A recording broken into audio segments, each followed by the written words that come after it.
Coucou mes lovers conscients! Bienvenue à tous sur la chaîne Love Conseil. Ici on se dit tout et sans tabou. Je me présente pour les nouveaux, je m'appelle Jacqueline Gimbous, je suis psychosexologue et sophrologue. J'ai créé cette chaîne afin de faire de vous des hommes et des femmes ayant une sexualité et une vie sentimentale épanouie et consciente.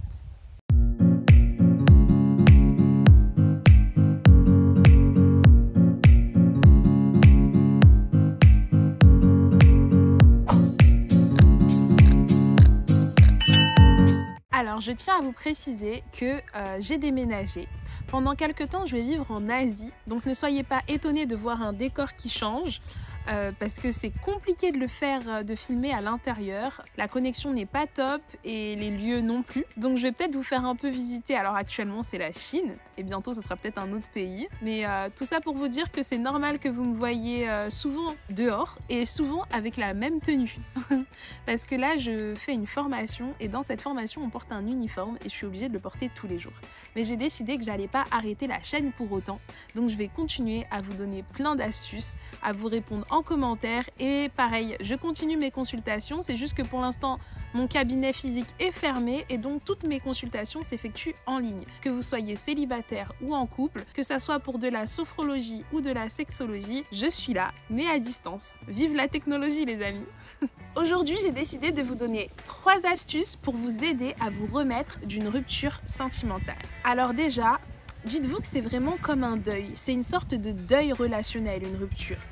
Donc, de la même manière dont chacun fait son deuil à sa manière, ne vous comparez à personne d'autre. C'est pas parce que votre amie, elle mange des glaces tous les jours pour aller mieux quand elle rompt, que vous, les glaces, ça va vous aider.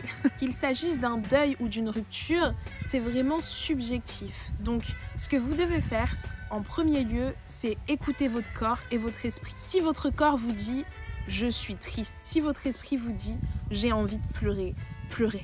Genre, laissez les larmes couler, pleurez. Si vous êtes en public, essayez de trouver un endroit soft ou alors vous prenez, je sais pas, un foulard, quelque chose pour vous cacher si vous avez honte de pleurer en public. Mais parfois, c'est nécessaire, juste laissez couler. Acceptez vos émotions, ne les cachez pas. Assumez le fait que cette rupture vous fait mal. Parfois, on est obligé de rompre avec quelqu'un alors qu'on aime encore cette personne. Mais on était par exemple dans une relation toxique. Ou alors, on s'aime encore mais on doit se quitter parce que on n'a plus la même vision, on va plus dans la même direction. Donc au fond, on s'aime encore, donc ça fait forcément mal de se séparer. Et à ce moment-là, acceptez votre tristesse. Donc première étape, c'est l'acceptation. Acceptez vos émotions, écoutez votre corps. La deuxième étape, maintenant que vous êtes capable de gérer et d'accepter vos émotions, c'est de vous souvenir de qui vous étiez avant d'être dans cette relation. Quelles étaient vos passions, vos activités préférées, à quel point vous preniez soin de vous. Essayez de vous reconnecter à vous-même. Prenez du temps pour vous. Profitez de cette période de célibat, non pas que pour pleurer, mais pour vous ressourcer, pour vous retrouver. Cela me permet également de faire la transition vers la troisième étape pour justement arriver à surmonter une rupture. Pensez à tout le bien que cette relation vous a apporté. Effectivement, dans chaque relation, il y a du bon et du mauvais. Après, si vous sortez d'une relation toxique, il y a peut-être plus de mauvais que de bon. Mais en soi,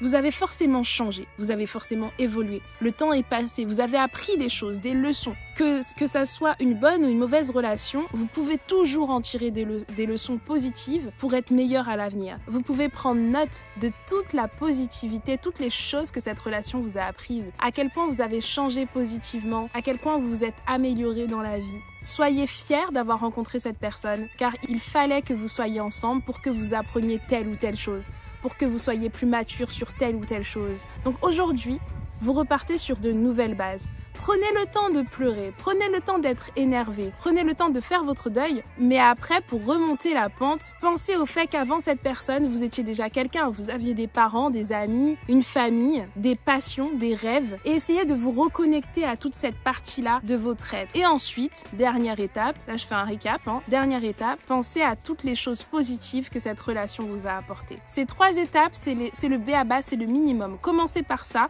Si ça ne suffit pas, si vous en voulez d'autres, d'autres, n'hésitez pas à m'écrire un commentaire et je vous en donnerai d'autres. Mais commencez par faire ça parce que ces 3 étapes-là, elles vous paraissent simples quand je le dis comme ça en vidéo, mais en pratique, c'est pas si simple que ça. Alors s'il vous plaît, passez à l'action dès la fin de cette vidéo. Si actuellement vous vous sentez mal, vous êtes en plein chagrin d'amour, appliquez ces 3 étapes. Appliquez-les dès maintenant. Comme d'habitude, j'espère que cette vidéo vous aura été utile. Alors désolé pour le bruit s'il y en a eu. N'hésitez pas à me dire en commentaire la dernière fois que vous avez eu une rupture ou si vous êtes dans ce cas-là maintenant et comment vous sentez, comment vous avez fait pour surmonter ce chagrin. Et est-ce que mes conseils, vous les avez déjà appliqués auparavant ou est-ce que vous vous sentez prêt à les appliquer maintenant? Dites-moi aussi plus tard, peut-être même pas 6 mois d'intervalle après cette vidéo. Est-ce que vous les avez appliqués et maintenant vous vous sentez mieux? En tout cas, j'adore vous lire, j'adore avoir vos impressions. Donc n'hésitez pas, ça vous prend 5 secondes. Écrivez-moi un commentaire. Mettez un j'aime si ma vidéo vous a plu ou vous a aidé. N'hésitez pas à la partager à toutes les personnes de votre entourage qui pourraient en avoir besoin. Et surtout, activez la cloche de notification si ce n'est pas déjà fait, car je pars du principe que vous êtes déjà abonné. Si c'est pas le cas, c'est grave. À bientôt mes lovers conscients.